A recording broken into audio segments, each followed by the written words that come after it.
So I'm bringing you the first of several mini lectures. I know you're getting probably a lot of busy work or reading, and let's be honest, it's not that fun.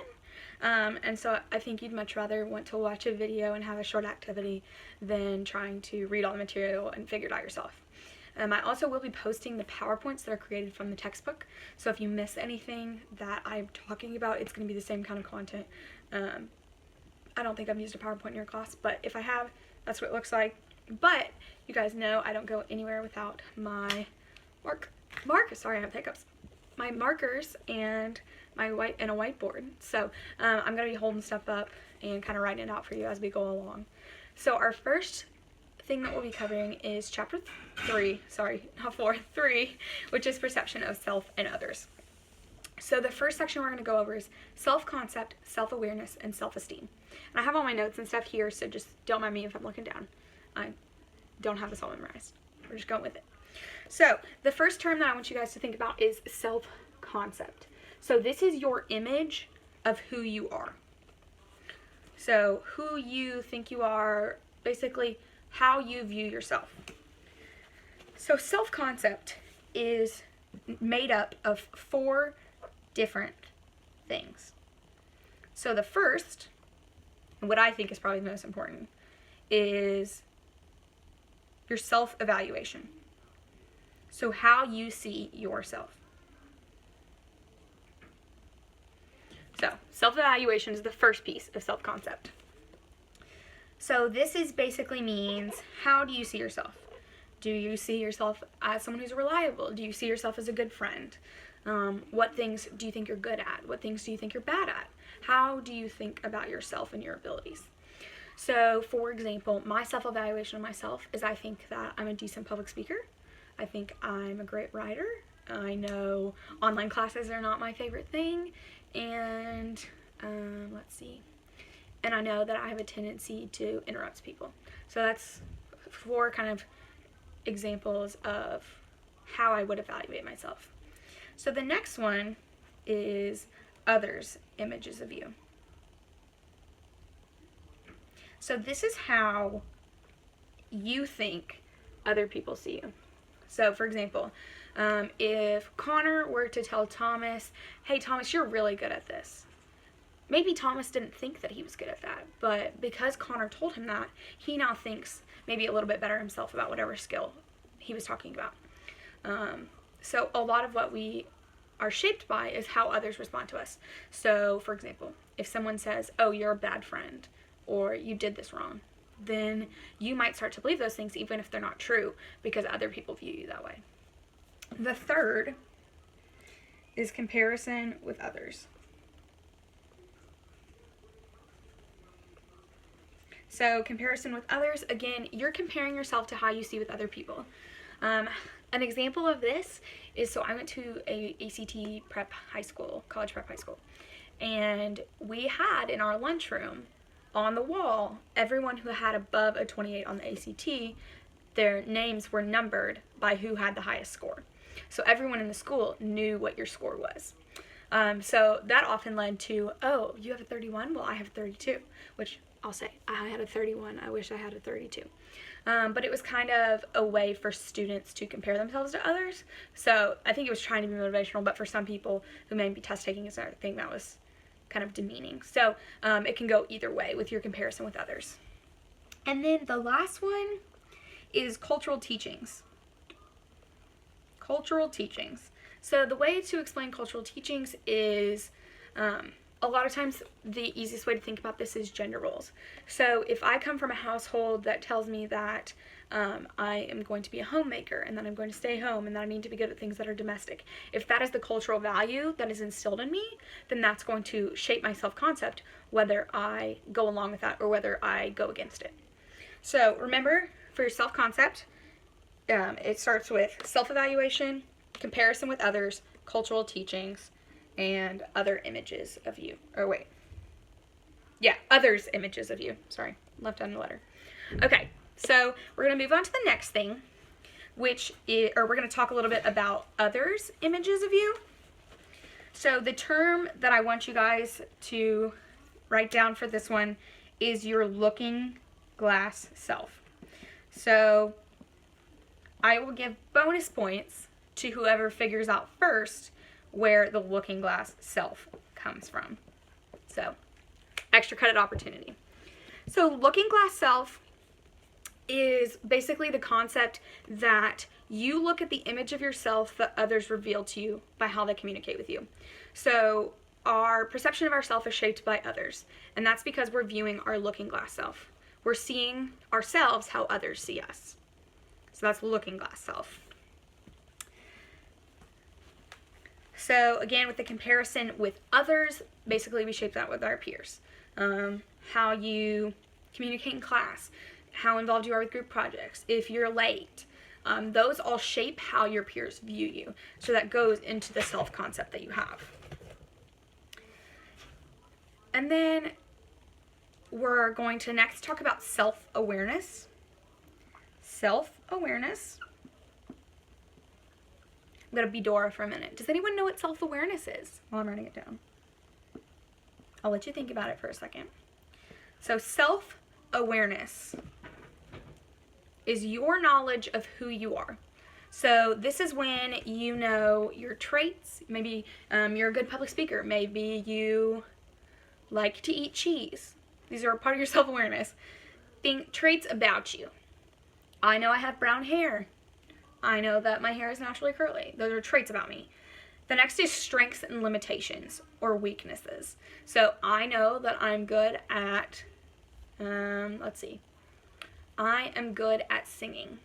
No, I'm not going to sing for y'all, but I am good at singing. Then you have weaknesses or limitations. So I know one thing that I'm not good at is sitting still. So that's why you guys might have seen me in class or walking around. You see me very moving with my hands. It's because I don't like to sit still. And so sometimes that can be a real weakness for me or limitation, because if I'm in, for example, I work for United Way. If I have to sit in a board meeting for 45 minutes, then I'm going to struggle because I don't want to be sitting there. I like to be moving, walking around. So that's a weakness or limitation for me. The next is your emotions or behaviors. So your emotion behaviors, I know I'm a person with big feelings, I would like to say. I definitely feel things. I'm a crier. I'm, obviously you guys know, I'm very like loud, and I love like sharing with others, and I love sharing excitement with others. So I would say that's something about my emotions that I know about myself. And then your individuality. So something that makes me unique is that I have broken 7 bones. I would say that makes me kind of unique because most people haven't broken any. So that is my self-awareness. So there's also a tool that we use that is called the Johari, I'll write that down, Johari window. So I'm going to erase this in just a second so I can draw the window for you. But the Johari window. So there are 4 sections, just like a window. Like, you know, when you drew a window in elementary school, it kind of looks like that. Ignore my not straight lines. So you have your open self, your blind self, your unknown self, and your hidden self. So I'm going to go through each one of these and explain what they are. So the first part is your open self. So this is information that you know about yourself and others also know. So for example, we all know Nick's at Kappa Sigma. We all know our 4 girlies that sit in the back are AO Pies. That's open self. They are open to share that with other people, and other people know that about them as well as themselves. The next is your blind self. So this is information that you don't know, but others know about you. So for example, I'm calling my boys out, but Thomas likes to click. We talked about it in class. He likes to do the in between his words. He didn't realize he was doing it until I pointed out to him. So this, before I pointed out to him, was part of his blind self. I knew that he was doing it, but he did not know he was doing it. The next is your unknown self. So this is information about yourself that you don't know and other people don't know. So things like what runs in your subconscious, your dreams, things like that. So basically this is a lot of information we haven't really explored, or thoughts that you haven't explored. And then the last one is hidden self. So this is things that you know about yourself but you don't tell other people. So your hidden self, an example of that would be, say you have a medical condition, you have diabetes, or you're a hemophiliac. That might not be something you share with people. So that is part of your hidden self, but you are aware of it. So that's why it's part of your hidden self. Make sense? Kind of? Okay. If you have any questions about the Johari window, feel free to shoot me a text or an email. I'm also going to include on your activity a list of the vocabulary words that we went over. So maybe if you didn't catch the definition or you want to go back and look them up, you can do that. And then our last concept for this first little video is self-esteem. Self-esteem.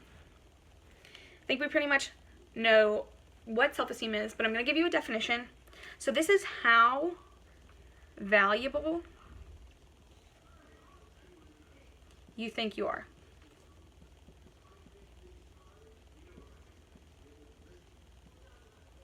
So if I have high self-esteem, which most of the time I pretty much do, that means that I value myself. I think that I add value to this world and I add value to the people around me. And the lower your self-esteem, the less you think about your own value. So there's 3 parts of self-esteem, and the first is cognitive, so thinking.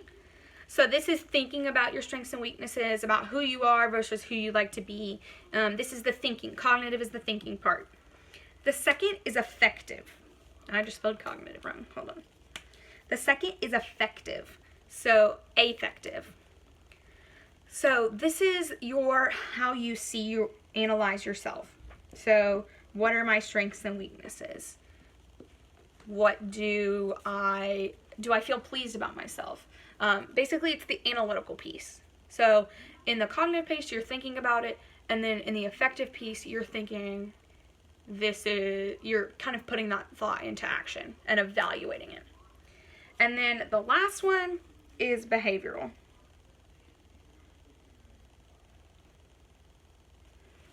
So behavioral this is your verbal, like talking, behaviors, and then nonverbal behaviors, and how you use them to demonstrate your value. So for example, if you are very self-conscious about maybe your weight, you might wear clothes that are maybe oversized, or because you kind of want to hide yourself. That would be an example of the behavioral self-esteem. So here's your little pep talk since we're talking about self-esteem. So we're going to talk a little bit about self-destructive beliefs. So these are beliefs where you think that you're unproductive, or that you don't have value, or they're basically beliefs that prevent you from reaching your goals. So some examples might be, I should be liked by everyone. Not everyone's going to like you. I should be successful in everything I'm doing. I should